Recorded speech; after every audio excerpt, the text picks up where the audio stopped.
আর এই সেবাশ্রয় নিয়ে গতকাল বিধানসভায় দাঁড়িয়ে অভিষেক বন্দ্যোপাধ্যায়কে চরম হুঁশিয়ারি দিয়েছিলেন মুখ্যমন্ত্রী শুভেন্দু অধিকারী। অভিষেক বন্দ্যোপাধ্যায় একবার ঢুকলে আর বেরোবেন না। একটি বড় স্ক্যাম সামনে এসেছে। বিষ্ণুপুরের একাধিক থানায় অভিযোগ দায়ের করা হয়েছে। সেবাশ্রয় ক্যাম্পে শিশু মহিলাদের অঙ্গহানি হয়েছে। আর কি বলেছিলেন মুখ্যমন্ত্রী শোনাবো।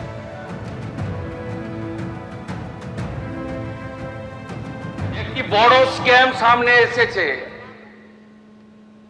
ভাইপোর সেবাশ্রয় ক্যাম্পে স্ক্যাম। ইতিমধ্যে আমাদের বিষ্ণুপুর পিএসএ একাধিক কেস আমাদের ফাইল হয়েছে, এফআইআর। এই চিটিংবাজটা দেখুন, বাচ্চাটার হাত গেছে, দেখুন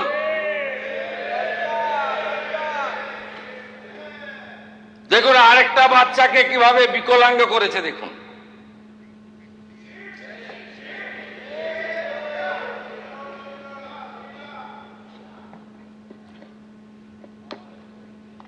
এই দিদির পাটা গেছে, দেখুন।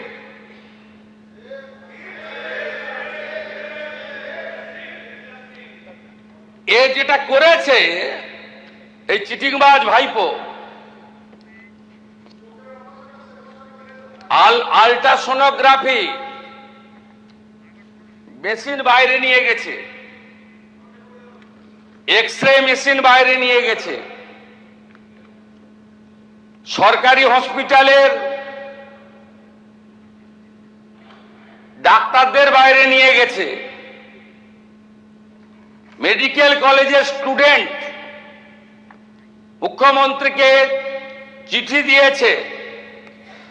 মেডিকেল কলেজের স্টুডেন্ট ডাক্তার হতে পারে, চিকিৎসা করতে পারে। আর এবার আরো একটা ছবি দেখাই।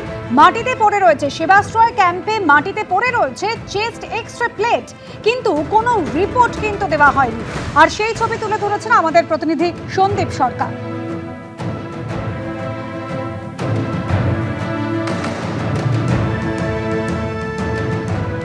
এ যেন রোগীদের নিয়ে রীতিমতো ছেলে খেলা করা। তার চিকিৎসা সংক্রান্ত যাবতীয় নথিপত্র ছড়িয়ে ছিটিয়ে ফেলে রাখা এবং তাকে ফেরত না দেওয়া। যেমন আমরা দেখতে পাচ্ছি যে এখানে সেবাশ্রয় 2 ক্যাম্পের ভেতরে কোনো রোগী বা রোগিনীর এইরকমই চেস্ট এক্সরের রিপোর্ট পড়ে রয়েছে। আমরা যদি এটা দেখি, এখানে নাম রয়েছে মারুফা বিবি এবং এটা তৈরি করা হয়েছিল SSKM হাসপাতাল থেকে। তৈরি করা হয়েছিল 2024 সালের জুলাই মাসে, 19শে জুলাই। সেই রিপোর্ট, অর্থাৎ সেবাশ্রয় ক্যাম্প যখন হয় তার অনেক আগের রিপোর্ট, অর্থাৎ রোগীর নথি পড়ে রয়েছে এখানে। আরেকটা রিপোর্টের দিকে যদি আমরা তাকাই, এটাও SSKM হাসপাতাল থেকে করা হয়েছিল, এটাও এক রোগীর। এটা এখানে তারিখ রয়েছে 2021 সালের 20 জুলাই, অর্থাৎ তৈরি করা হয়েছিল আজ থেকে 5 বছর আগে। এই সমস্ত রিপোর্ট, রোগীদের নথি, সেগুলো পড়ে রয়েছে সেবাশ্রয় ক্যাম্পের ভেতরে জায়গায় জায়গায়। অর্থাৎ দেখতে পেলেন এক্সরে প্লেট পড়ে রয়েছে। একাধিক রোগী সেবাশ্রয় ক্যাম্পে যারা এসেছিলেন সুচিকিৎসার জন্য, তাদের এক্সরে প্লেট এভাবেই পড়ে রয়েছে, কিন্তু কোনো রিপোর্ট নেই। আর অন্যদিকে আরও একটা ছবি দেখাচ্ছে যে সরকারি মেডিকেল কলেজে বিভিন্ন যে ল্যাব রিপোর্ট বানানো হয়েছে, সেই ল্যাব রিপোর্ট পড়ে রয়েছে, কিন্তু যাতে কোনো চিকিৎসকের নাম, সই বা রেজিস্ট্রেশন নামের উল্লেখ নেই, রেজিস্ট্রেশন নাম্বারে কোনো উল্লেখ নেই। সেবাশ্রয় ক্যাম্পে ঠিক কিভাবে রোগীদের চিকিৎসা হতো তা কিন্তু এই ছবি দুটি প্রমাণ করেছে।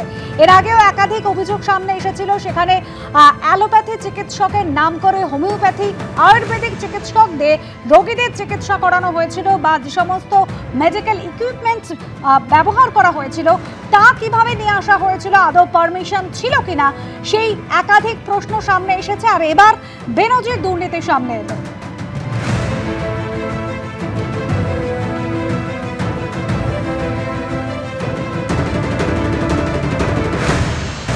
এবিপি আনন্দ এগিয়ে থাকে, এগিয়ে রাখে।